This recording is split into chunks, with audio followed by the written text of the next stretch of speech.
नमस्कार दोस्तों। तो आज हम आए हैं नई वीडियो के साथ। तो आज की हमारी जो कहानी है वो महाभारत की एक अद्भुत कथा है, दो मुद्राओं का कमाल। एक बार श्री कृष्ण और अर्जुन भ्रमण पर निकले तो उन्होंने मार्ग में एक निर्धन ब्राह्मण को भिक्षा मांगते देखा। अर्जुन को उस पर दया आ गई और उन्होंने उस ब्राह्मण को स्वर्ण मुद्राओं से भरी एक पोटली दे दी, जिसे पाकर ब्राह्मण प्रसन्नता पूर्वक अपने सुखद भविष्य के सुंदर स्वप्न देखता हुआ घर लौट चला। किंतु उसका दुर्भाग्य उसके साथ चल रहा था। राह में एक लुटेरे ने उससे वो पोटली छीन ली। ब्राह्मण दुखी होकर फिर से भिक्षावृत्ति में लग गया। अगले दिन फिर अर्जुन की दृष्टि जब उस ब्राह्मण पर पड़ी तो उन्होंने उससे इसका कारण पूछा। ब्राह्मण ने सारा विवरण अर्जुन को बता दिया। ब्राह्मण की व्यथा सुनकर अर्जुन को फिर से उस पर दया आ गई।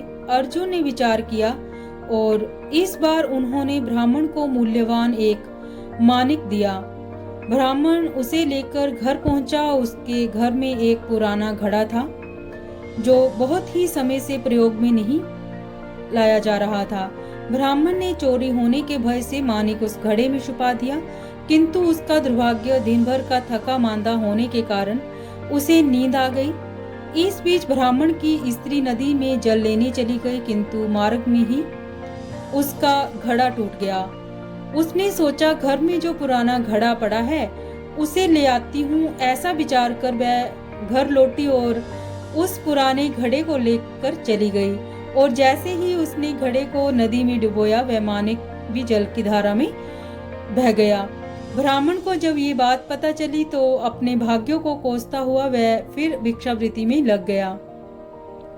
अर्जुन और श्री कृष्ण ने जब फिर से उसे इस दरिद्र अवस्था में देखा तो जाकर उसका कारण पूछा।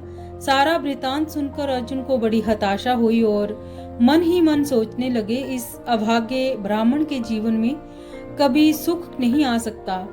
अब जहां से प्रभु की लीला प्रारंभ हुई। उन्होंने उस ब्राह्मण को 2 पैसे दान में दिए। तब अर्जुन ने उनसे पूछा, प्रभु मेरी दी मुद्राएं और मानिक भी इस अभाग्य की दरिद्रता नहीं मिटा सके तो इन 2 मुद्राओं से क्या होगा। ये सुनकर प्रभु बस मुस्कुरा भर दिए और अर्जुन से उस ब्राह्मण के पीछे जाने को कहा। रास्ते में ब्राह्मण सोचता हुआ जा रहा था कि 2 पैसों से तो एक व्यक्ति के लिए भी भोजन नहीं आएगा। प्रभु ने उसे इतना तुच्छ दान क्यों दिया। प्रभु की ये कैसी लीला है। ऐसा विचार करता हुआ वह चला जा रहा था। उसकी दृष्टि एक मछुआरे पर पड़ी।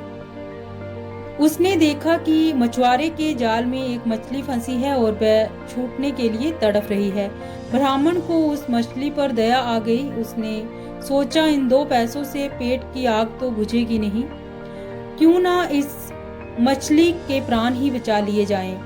ये सोचकर उसने 2 पैसे में उस मछली का जो वो सौदा कर लिया और मछली को अपनी कमंडल में डाल लिया। कमंडल में जल भरा और मछली को नदी में छोड़ने चल पड़ा। तभी मछली के मुख से कुछ निकला। उस निर्धन ब्राह्मण ने देखा वह वही मानिक था जो उसने घड़े में छुपाया था। ब्राह्मण प्रसन्नता के मारे चिल्लाने लगा, मिल गया मिल गया। तभी भाग्यवश वह लुटेरा भी वहां से गुजर रहा था जिसने ब्राह्मण की मुद्राएं लूटी थी। उसने ब्राह्मण को चिल्लाते हुए सुना, मिल गया मिल गया। लुटेरा भयभीत हो गया। उसने सोचा कि ब्राह्मण उसे पहचान गया है और इसीलिए चिल्ला रहा है। अब जाकर राजद्वार में उसकी शिकायत करेगा। उससे डरकर वह ब्राह्मण से रोते हुए क्षमा मांगने लगा और उससे लूटी हुई सारी मुद्राएं भी उसे वापस कर दी। ये देखकर अर्जुन प्रभु के आगे नतमस्तक हुए और हुए बिना नहीं रह सके। अर्जुन बोले, प्रभु ये कैसी लीला है। जो कार्य थैली भर स्वर्ण मुद्राएं और मूल्यवान मानिक नहीं कर सका, ये आपके 2 पैसों ने कर दिया। श्री कृष्ण ने कहा, अर्जुन ये अपनी सोच का अंतर है। जब तुमने उस निर्धन को थैली भर स्वर्ण मुद्राएं और मूल्यवान मानिक दिया तब उसने मात्र अपने सुख के विषय में सोचा, किंतु जब मैंने उसको 2 पैसे दिए तब उसने दूसरे के दुख के लिए के लिए सोचा। इसीलिए हे अर्जुन, सत्य तो ये है कि जब आप दूसरों के दुख के विषय में सोचते हैं, जब आप दूसरों का भला कर रहे होते हैं, तब आप ईश्वर का कार्य कर रहे होते हैं और तब ईश्वर आपके साथ होते हैं। तो ये थी आज की हमारी महाभारत की एक छोटी सी मोटिवेशनल कहानी। अगर कहानी अच्छी लगी तो आप हमारे चैनल बिप्लब वॉइस को जरूर सब्सक्राइब करें। धन्यवाद।